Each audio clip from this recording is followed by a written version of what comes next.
Ruin my life? Watch me destroy yours. Backstory. My mother was a really shitty person. I have 4 other siblings. 1 older sister, 3 way younger, 3 different dads. Before I was born, I'm a male BTW. My oldest sister was taken away from my mother when she was a few months old because she tried to slice the father of my sister while he was holding her. She lost custody and the dude left her. Older sister goes to live with her father's family in a different city. My dad went to jail too. 3 years after I was born for a while, I rarely saw him. He's an alcoholic if that matters. She was a single mother, but she made it work and she worked hard. One of the bigger problems was that she took out all her aggression and hatred of my father on me, as well as work stress and etc. She dealt with sexual abuse growing up, which I'm sure definitely affected her relationships and how she treated me as well. Anyways, cue me being abused from the age of 4, 5 to about 17. Every day was hell. She was extremely strict and her perspective was warped. She was also pretty big in stature and had a lot of strength. Examples of her being shitty. I've gotten beaten up badly once because her room was dirty. The dishes weren't washed and I got beaten soon as I got home, even if there weren't dishes when I left to school. If I walked too loud, I'd get my ass beat. Ignoring her screams for help when she had kidney stones, how TF am I supposed to help anyways? But by the time I got to high school, I turned to alcohol. I resented her, and the negative atmosphere affected who I was as a person. I started to be cold and uncaring, calculated. She started kicking me out every few months, telling me to find somewhere else to live by age 15. She sent me away to a different country for a year and tried to keep my passport, but I made it back to the US with the help of the embassy and my stepfather. She'd already left by that time and found some other dude. I came back senior year with no credits for the prior grade, which ended with me getting a GED. I spent most of the time I could with my best friend and started working shitty jobs. I was terrible at saving as I had accumulated loads of shitty habits while growing up, so it didn't make much difference. She eventually told me that if I went to college, I would always have a place to live until I finished. Cue my first 2 semesters at a 2-year college, I maintained a 3. 7-ish GPA. My teachers loved me, and it was my escape. Towards the end of my 2nd semester during finals, I came home late one night around 10 p.m., and my mother yanks the door open, screaming in my face asking when I'll move out. I'm slightly drunk and decide to completely ignore her and walk to my room. If I opened my mouth, that day would be the day I blew up and cursed her out. I've rarely ever raised my voice at her because it never ended well. Now at this point, I'm 19 and I've been doing school full-time with no savings. I'm also fairly fit and could easily take my mom at this point. Never laid a hand on her or any woman. I hate violence. I get to my room, she rips my door open and starts yelling. I say nothing and stare at her. She walks away and called the police on me, saying she thought I'd murder her and my younger siblings. I don't know where the fuck she got that idea from, as she's the one who's nearly killed me many times. I packed everything into a duffel bag and left 5 minutes afterwards. I failed all of my finals because I couldn't make it to my school. Things kinda spiraled, and the next 3 years were me on and off homeless. I survived the best I could in a big city with no college degree and made a lot of shitty choices due to my shitty habits. Eventually, I found a profitable hobby that gave me meaning, and through that, I started to work my way up. Got my own apartment, had a full-time job, and did my hobby on the side. I hadn't kept up contact with my mother at all, but my younger sister, who was old enough to have a phone, found me on social media, so I saw photos and such. She didn't have it anywhere near as bad, but she did get beaten occasionally. My mother reached out via email, all smiles asking how I've been. Now guys, I've always been envious of the relationship most PPL have with their moms, so I gave her a chance and gave her a call. We talked for a few minutes, and everything was civil and seemed like things would go okay. But then, she asked me what I've been up to the last few years, and I told her honestly that I was homeless for a while and struggled a lot after what she did to me, but I worked my way out of it. She literally laughs. She laughed for a few seconds, in a very condescending kinda chuckle, and then said, "I never did a thing to you, so you don't know what abuse is. It's your own damn fault you were homeless. So how about you?" But by that point I hung up. I was speechless and fuming. I don't know what abuse is? Okay, bitch. I've spent too fucking long letting you destroy my sanity. Now is the time. There was a few things my mother didn't know. 1, I knew for a fact that current well-paying job she had was gotten on lies, as she never got her college degree and lied about it on her resume. 2. I had access to all of her email accounts and cloud storage accounts, since I was the one that set them up when I was younger, and she never changes her passwords. Lastly, she definitely wasn't aware that from 13 years old and onto the last time she hit me, I took photos of all my bruises, /marks, /wounds, /bloody noses, saving them to my computer, and then Google Drive. On top of that, my little sister had been sending me photos via social media of the bruises she got from my mom. The first thing I did was compile all of those photos, videos into one folder. I then reached out to CPS in my city and explained that my siblings were being abused, how I was abused in the past, and that I had mountains of proof. Since I've called the cops on my mother before, and the thing that happened with my older sister, there was immediately a home visit. They arrived almost a day later with the police, and coincidentally, my mother was literally in the process of beating my younger sister when they were knocking. Cue an emergency removal of all my siblings from the house, and my mother getting arrested, though she was released hours later. I was getting a day-to-day play-by-play, because my mother's best friend is a blabbermouth and everything. My mother said she told her son, who relayed it to me without either of their knowledge. I sent CPS all the evidence, and there's a legit case against my mother now. The next day, I emailed, and then called up her job to inform them that she had lied about having a very necessary college degree as well, current events in her life, which sparked a background check. She was fired days later, say adios to $75,000 and a blacklist in the only industry you know how to work. I then spitefully deleted every cloud account and email address I ever made for her, which was all of them, which I'm sure will make keeping up with a lot bills and etc. nearly impossible. I then anonymously reported her to the IRS because of the tax fraud she committed for years by claiming people's children that weren't hers with a lot of detailed information since I lived with her while she did it. So now, my mother lost all her kids and her job. I'm meeting with a caseworker from CPS next week to talk more about what happens moving forward. But I do know they're not going back.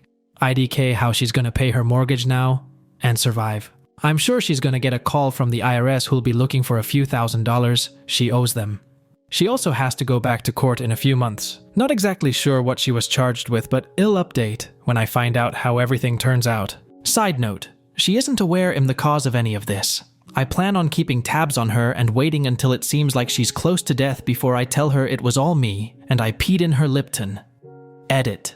I am psychologically not in the position to take care of my younger siblings or take on a parental role. I came very close to suicide 2 years ago, and I'm just trying to work on my alcohol problem and other habits that keep me in a cycle of instability. No, I haven't been to any programs or therapy. I don't think it will help me in regards to my nearly constant apathy and etc.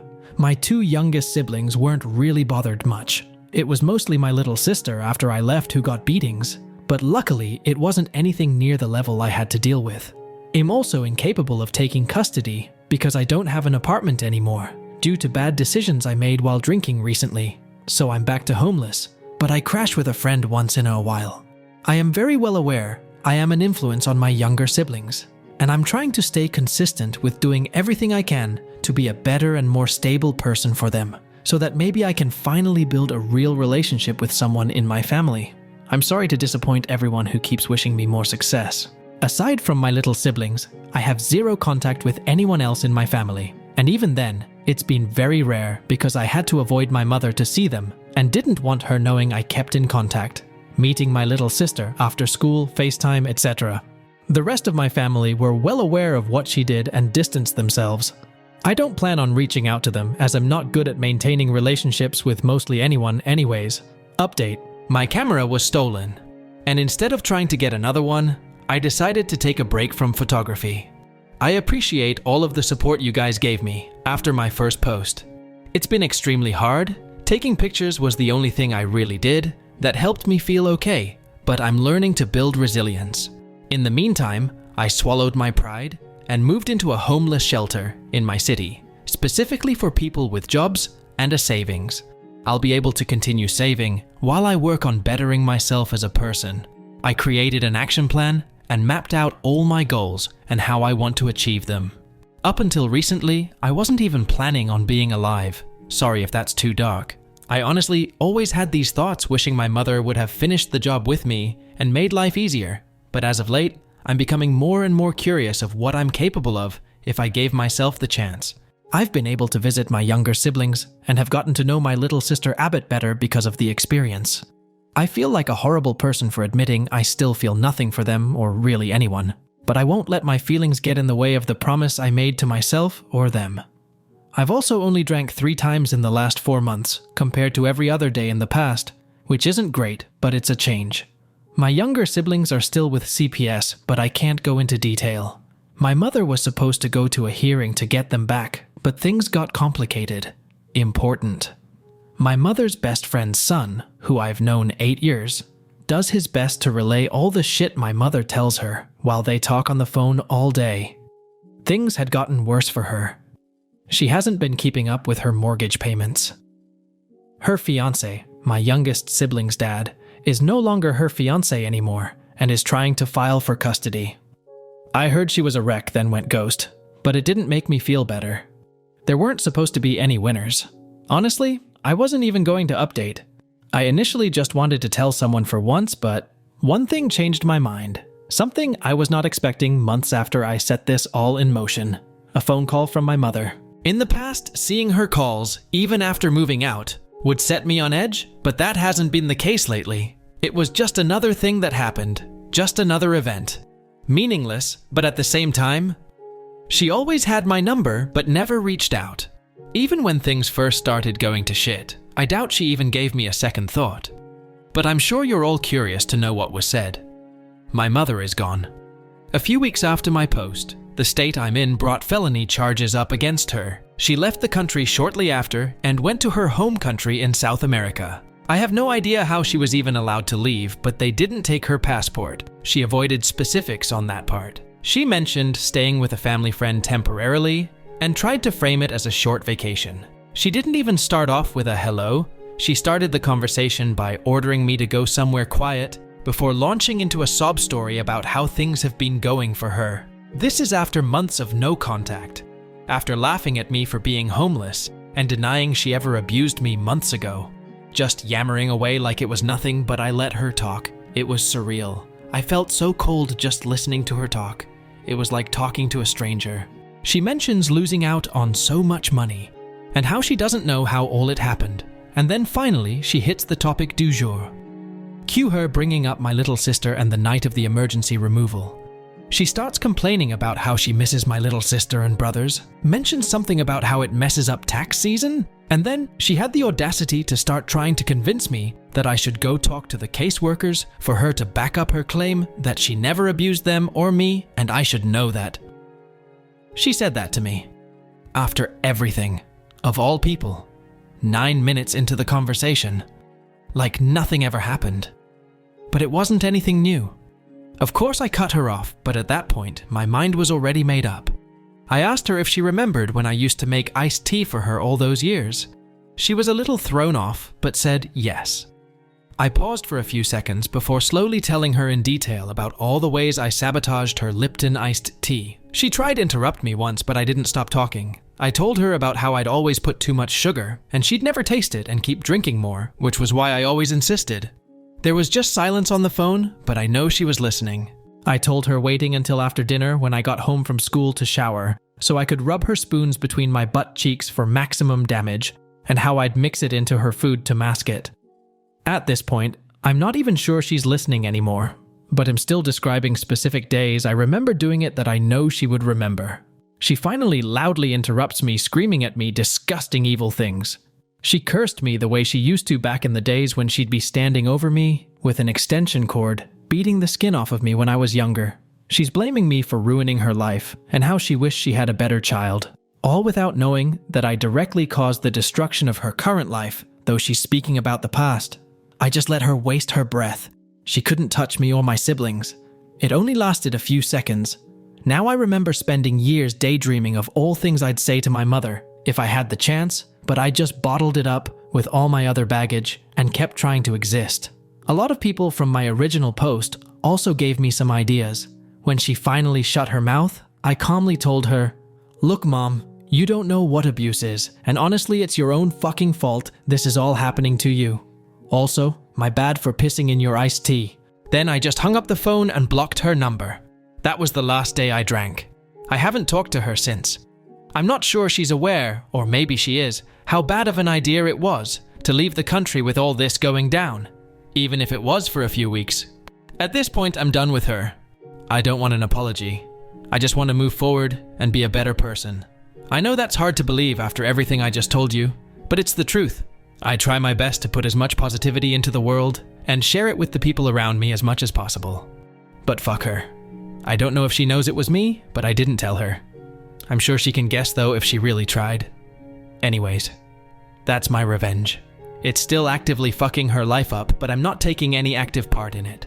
I wish it wasn't like this. I wish I had a real family that loved me, and I knew how to love back the right way. I wish I had a real relationship with my mother, and none of those things happened. I wish I could have turned out like one of the happy people in the world, but I can spend all day wishing. Sorry for the super long post. This is my last update. Wish me luck next year. Edit. I just wanted to comment on a few things. I have a job. I'm working on getting a second one while maximizing my income. The shelter I live in is very clean, and the staff are nice. It's obviously not ideal, but it took a lot for me to come here. Photography isn't a hobby. It's the most important thing to me, and I plan on pursuing it professionally when I'm in a better place. I spent the last few years working hard to get better, thinking it equated to me being happy. The problem was, I wasn't doing my best at it, or anything I did in life, even though was getting better and better at photography. After my camera was stolen, I realized I still had a lot of the same problems I had before I was at the level I'm at now. I realized I couldn't withdraw from life and only focus on that. So, now I'm just working on giving my future self the ammo I need to make my dreams a reality. For people curious about my photos, my Instagram is at LarryPotterx. I'm sure people will disagree, but I don't think I need therapy. I don't feel depressed. I feel nothing most of the time, and I'd rather that.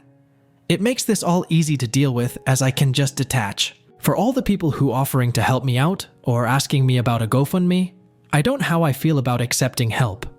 I'm used to trying to do things on my own. Not sure if that's a bad perspective to have.